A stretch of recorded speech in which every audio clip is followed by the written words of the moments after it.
I could channel the newlywed and my regular partner, Chris Carter, I'm not surprised. Like, of course, Gronkowski's not leaving the NFL.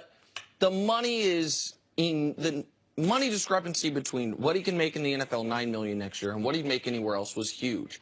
He's only 28 years old, and the list of guys as good as Gronk is, who walk away that young, is incredibly small.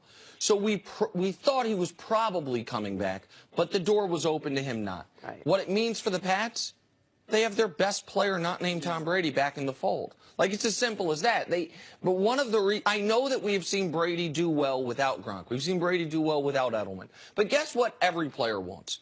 All their best teammates there, especially when you're a quarterback. To have Edelman and Gronk back next year, haven't had them both healthy in a couple of years. Right. It's enormously important for them. Well, the interesting thing is this, the reports seem to change every day, but the reports that he had thought about retiring or leaving in training camp and he might retire and all that, that report was based on apparently him not being happy with the atmosphere in New England. He wasn't having fun. They didn't want him to train the way he wanted to train. So that tells me, if that's true, it wasn't that he had lost the love for football. It was that he wasn't happy with the way things were going in New England. So being that he still loves football, apparently, and I think he looked at it and said, you know what, I'm in a great situation. I got a chance to keep winning Super Bowls. I'm playing with the best quarterback, arguably, of all time.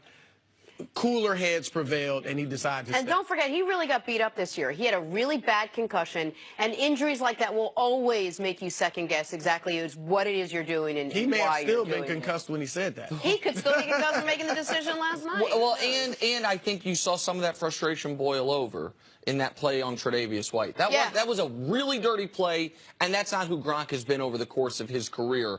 And by the way, you mentioned the environment there.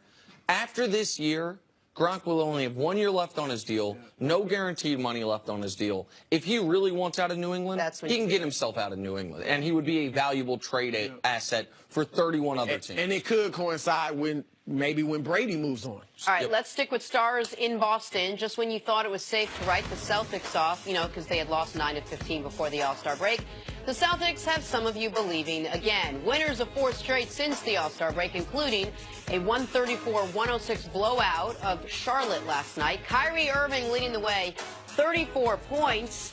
Talked about his team bouncing back after the game.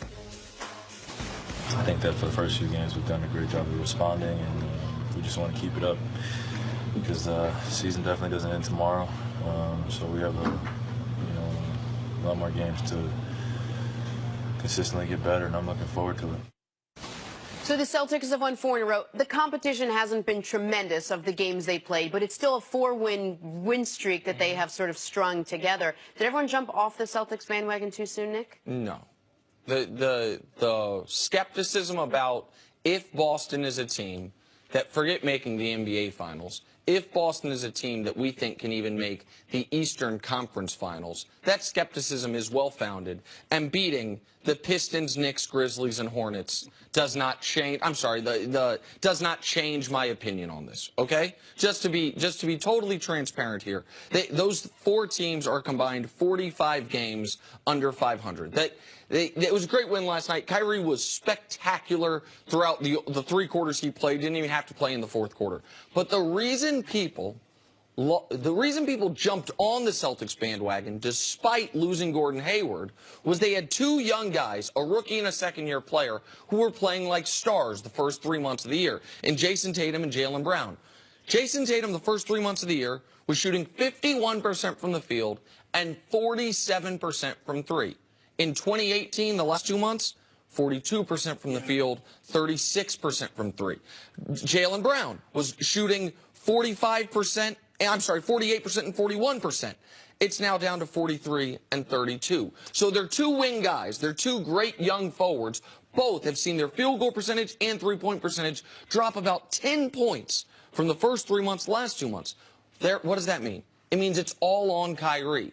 And against the better teams, Kyrie won't be enough, as great as he's been. You mentioned earlier, might be fourth or fifth in the MVP voting. Kyrie's been outstanding, but that's why there's skepticism. The Celtics do not have a good enough offense, in my eyes, to be a serious contender, forget for the championship, just in the East. So no, this 4-game winning streak doesn't change my opinion on that. Yeah, look, anybody that was thinking that they were going to make the Eastern or the finals, the NBA finals over Cleveland, it was all either you were just flat out wrong, or you thought Cleveland was in worse shape than they were. And they were in bad shape before the trades. But still, LeBron is so much better than everybody else in the Eastern Conference. And now that he has a pretty good supporting cast, to think they won't win the East is ridiculous. I mean, Boston is not that great of a team. They're a good team. They're very well coached. Brad Stevens is excellent. Kyrie is one of the top 5 point guards in the league. But as you said, they are relying on a 19 and a 20-year-old. Right. Those young players don't win in the NBA, not at playoff time. And those young players, by the way, are going to be awesome.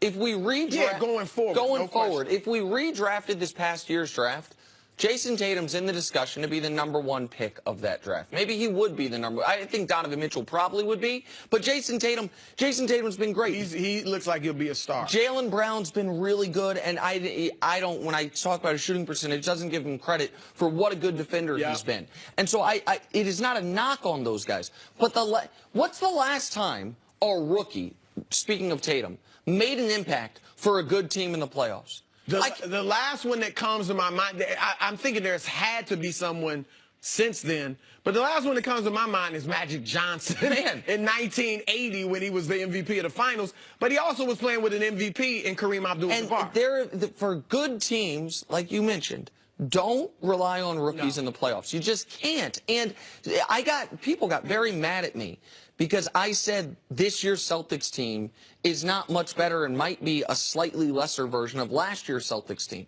And the reason I would say that is this. I understand last year's team didn't have Jason Tatum, but they did have Jay Crowder in that spot playing the best basketball of his career. They had Avery Bradley playing the best ball of his career. Al Horford was slightly better last year than he's been this year, or about the same. Oh, but last year's team didn't have Kyrie. No, but they had Kyrie's way better than Isaiah Thomas. But last year's Isaiah Thomas, that one-off season, in that season, was as good as Kyrie's been this year. So, like, for all those reasons, that's why this team went out and got Gordon Hayward, because they needed to be better than they were last year. So what was that team last year? Yeah, it was the 1 seed. It was also a team that needed 7 games to beat Chicago in the first round. And could have lost if Rondo doesn't get hurt. But the feeling you get with this team is after that stretch they put together where the rookies played great, it seemed like they only played great when Kyrie played great. It felt like... Well, they were 22-4 at one point. Yes, but that's when Tatum and that's when those... Since then, it seems like the last couple weeks or so, when he plays great, they play great. And it's different than when a LeBron James plays great. And they can't run their entire... I mean, they can't take it all the way through the postseason with just Kyrie being the main guy. Just look at the roster. I mean, it's a mediocre roster in a bad conference. I mean, the only way they win the East is if Cleveland just falls. Cleveland would lose the East. It wouldn't be Boston winning it. It would be Cleveland, for whatever reason, just totally underperforming. And that's not even to mention Toronto, who is a more balanced team than Boston. Toronto is good offensively and defensively. Boston is good defensively, but not offensively. Right now, in the first round, Boston would either play Philadelphia or Milwaukee. Either one of those teams could beat Boston. I mean, and in the second round, they'd play Cleveland, where they would be heavy underdogs. Like, it is just who they are this year. That is not an indictment. They still, by the way, they either have the Lakers pick this year or the Kings pick next year. They have all these future assets coming. They have Gordon Hayward coming back. Kyrie seems happy as can be. The future is bright. Yeah. But for who they are this year, the 22-4 was the mirage, not the 22-15. That's more who they are. That's more who they are. Chris Broussard, where were you back in 1998? I was starting my job at the New York Times, covering the New Jersey Nets. What? Wait till you hear what John Gruden has to say about the year 1998. We're going to go back and you're going to party like it was that year next on First Things First.